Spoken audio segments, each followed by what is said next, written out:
Imagine this. You put your trust in a single doctor for 15 years, only to come to the conclusion that the entire thing was a lie. Today we're digging into a story written by a man who claims exactly that. It's a journey of what he calls misdiagnosis and overmedication, one that led him to question not just his psychiatrist, but pretty much the whole world as he knew it. The author kicks things off with this really stark statement. He's making it clear this isn't just a casual story. He wants us to feel the full weight of a decade and a half packed into every single word. It's a powerful way to set the stage for what he's about to lay out. And just to put that in perspective, we're talking about the years 2005 all the way to 2020. So basically, the biggest chunk of this man's young adult life was shaped by a medical plan he now believes was just fundamentally wrong. So where does a 15-year story like this even begin? Well, let's rewind and go right back to the very first time he met this psychiatrist. Okay, so the whole thing kicks off in 2005. He's 22, feeling the pressure from school and family. This leads him to one doctor, and he sticks with him for the next 13 years. But then, in 2018, something changes. He starts getting his meds from a different pharmacy, and he says his symptoms actually started getting better. That little change plants a seed of doubt, and it finally comes to a head in 2020 with a direct confrontation. A year after that, he sits down and writes this whole story out. So what did this treatment actually look like day to day? Let's get into the nitty-gritty of the diagnoses, the medications, and the really profound effects the author claims they had on his life. The author points to this one single question from his very first appointment as the shaky foundation for everything that came next. He argues it's a leading question, right? Kind of designed in a way where any answer he gave would seem like a confirmation that something was wrong, setting him on a path he felt he could never get off of. And based on that diagnosis, he was prescribed this cocktail of some pretty powerful medications. His description of what they did to him is honestly chilling. He says they put him in a semi-psychological coma, making him feel like a robot, or, in his own words, an almost dead person walking the earth. He also blames these drugs for a whole host of awful side effects: constant fatigue, weight gain, heart palpitations, and this one is just brutal: the feeling of being whipped 1,000 times a day. He claims he lived like this day in and day out for years. And this right here is the real heart of his argument. He says his actual problem was just anxiety and some recurring thoughts. But when he finally read the information pamphlet for Abilify, one of the main drugs he was on, he was just shocked. He realized it was made to treat severe symptoms that he insists he never, ever had. For him, this was the exact moment the whole thing started to unravel. So, that big realization? It leads directly to this critical moment in June of 2020, when 15 years of doubt just boiled over.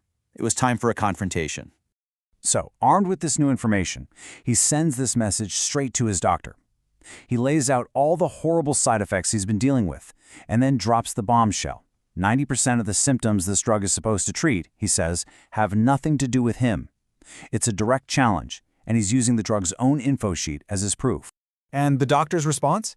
According to the author, it was just to prescribe a brand new drug, Myrtemesh, an antidepressant. The author was just floored.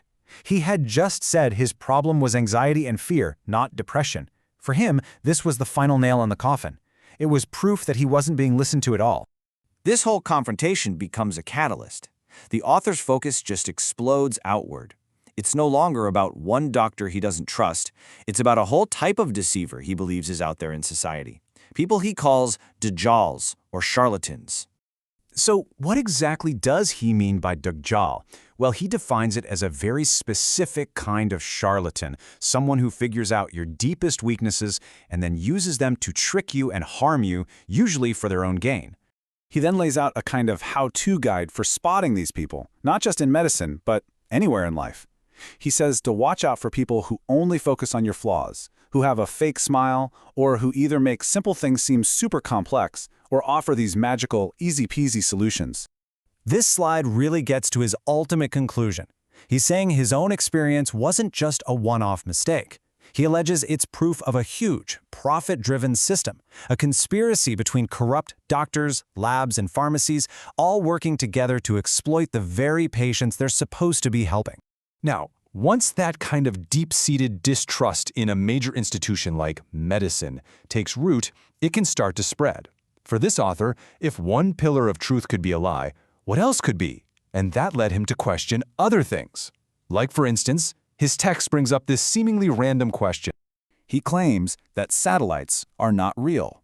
He calls them a fantasy and compares them to a simple TV antenna, believing they're part of a massive deception to fool the public. It's a really stark example of how his skepticism grew from a very specific medical issue into a much broader distrust of established science. So after painting this incredibly bleak picture of personal suffering and widespread corruption, where does he leave us? What does he think the solution is to all of this? He lays out a 4-step path to healing. Step 1, expose the corrupt. He wants everyone with a similar story to speak out, because he thinks public exposure is the only real weapon we have. Step 2, turn to natural remedies like black seed, dates, and honey. Step 3, rely on faith and prayer as the ultimate source of healing. And finally, step 4, become your own doctor. He urges people to trust their own gut above all else. In the end, this man's 15-year story is a really powerful cautionary tale about what can happen when trust is just completely shattered. It's an account of losing faith not just in one doctor, but in an entire system, and the pretty radical path he took to find a new truth. And it really forces us to ask a tough question. How do we hold powerful systems accountable without losing ourselves in a kind of disbelief so complete that it just rejects everything?